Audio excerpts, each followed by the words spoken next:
In 2025, I platinumed a whopping 18 games, which is honestly quite a feat for myself and also goes to show how little of a social life I actually have.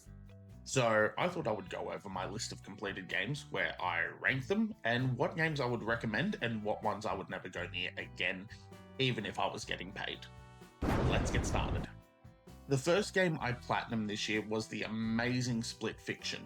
Following up on the overall success of A Way Out and It Takes Two, you knew you were going to be in for a great time when playing this game. This game focused on overall elements of fantasy and sci fi, while also providing an amazing co op experience that you can enjoy with a partner, a friend, a family member, your neighbor if you like him that much. The enjoyment I got out of playing this game makes it an easy S tier and a game I would highly recommend to anyone. Next up, we have Need for Speed Hot Pursuit. My favorite thing about playing the Need for Speed series is you know exactly what you're getting when you purchase the game. Are the stories captivating and interesting? Absolutely not. Will there be some big dramatic twist that will leave you on the edge of your seat? Hell no. But is it an absolute blast to drive around at ridiculous speeds, racing fools and crashing into walls? You can bet your life on it, and that's why this platinum gets a nice B here. Speaking of the Need for Speed franchise, I was clearly on a theme as the next platinum I got was Need for Speed Payback. Now, while you would think this platinum would receive the exact same placement as Hot Pursuit, there was one trophy that made this platinum a nightmare, and that's the Climb. This trophy required you to play 10 ranked races. Now, while that doesn't seem too hard, the online component of a game that released in 2017 is dead and gone, which meant that to get this trophy, I had to sit in an open lobby for hours, hoping that I would get 3 other people to join and then stay to complete those 10 matches. And because of that one trophy, this gets a D tier. Next up, we have House Flipper, a game where you work as a cleaner, a handyman, a painter, and a home designer, all in one role.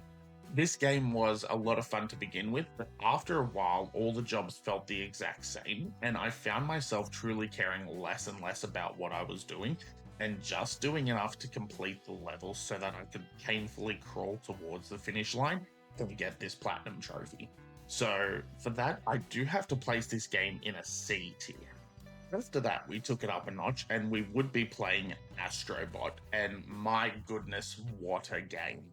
I had such a blast playing the free version of Astro's Playroom that came with the PS5, so I was very excited to play this and it did not disappoint. The visuals, the nostalgic characters, the gameplay, this game is an absolute blast, especially if you're a PlayStation fanboy and if you love platformers. This game is relatively easy, so it's great for all age groups, but it also has a few challenging levels thrown in to keep you on your toes, and this absolutely has to go into an S tier.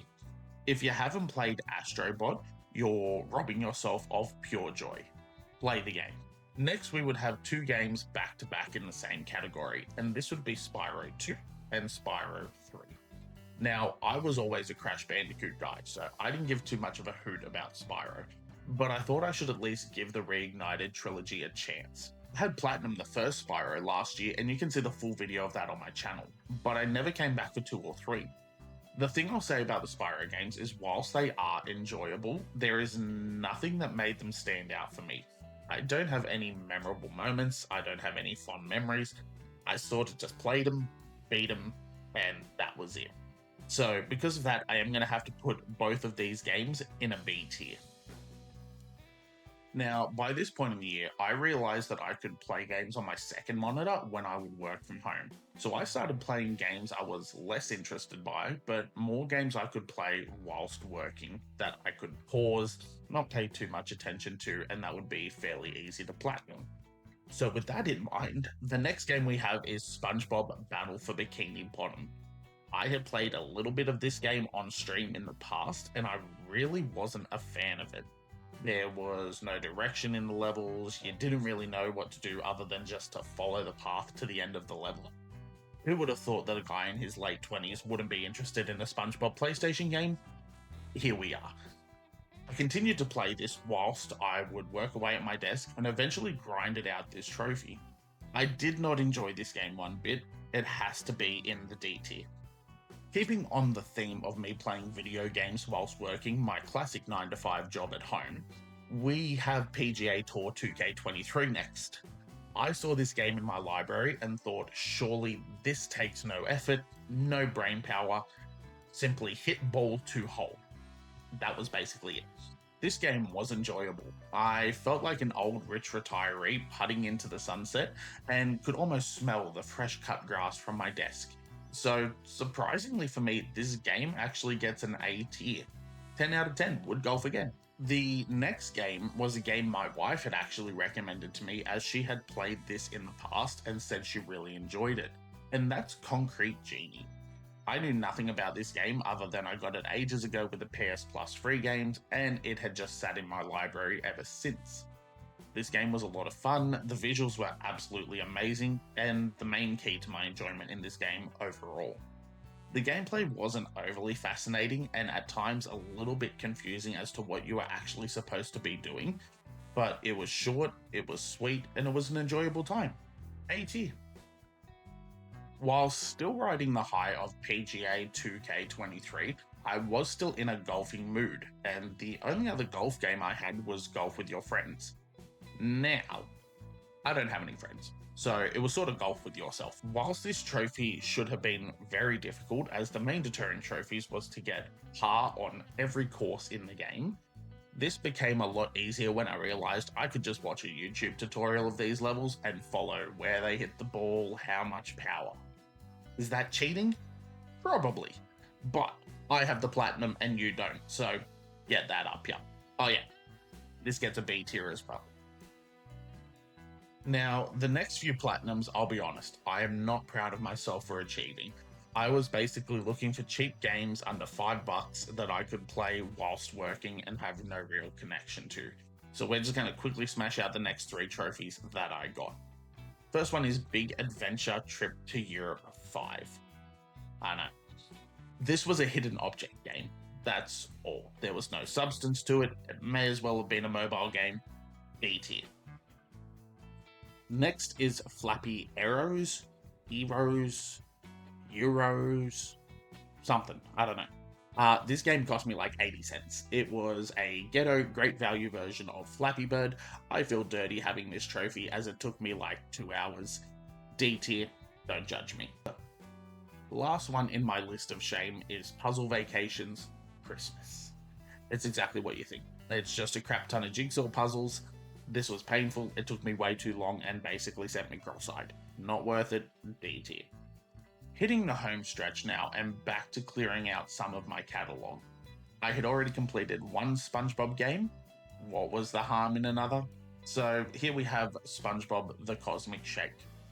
This was the exact same as Battle for Bikini Bottom. It made no sense. I was a sponge running around aimlessly and then would randomly be placed in a boss fight.